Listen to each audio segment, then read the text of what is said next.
Ito ang top 10 na pinakamayamang tao sa Pilipinas ngayong 2024. Number 10. Tony Tan Cakchong, ang founder ng Jollibee na may network na 82 billion pesos. Number 9. Lucio Tan. Siya ay isa sa mga biggest shareholder ng Philippine Airline. Siya ay may network na 152 billion pesos. Number 8. Jaime Zobel de Ayala. Siya ang chairman sa Ayala Group, na nagmamay-ari sa Globe Telecom, at BPI. Siya ay may network na 163 billion pesos.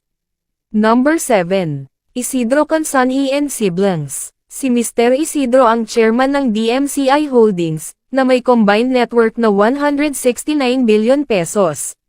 Number 6. Lance Gokongwei and Siblings. Si Lance ang chairman ng Cebu Pacific. Siya ay may network na 175 billion pesos. Number 5. The Aboitiz Family. Ang Aboitiz Family ay may combined network na 184 billion pesos.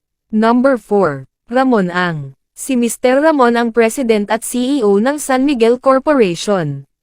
Siya ay may network na 193 billion pesos. Number 3. Enrique Razon Jr. Si Enrique ay ang CEO ng Sol Air Resorts and Casino. Siya ay may network na 543 billion pesos.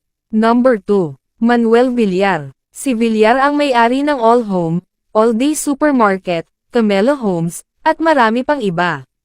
Siya ay may network na 614 billion pesos. At ang ating number 1. Si Henry C. and Siblings.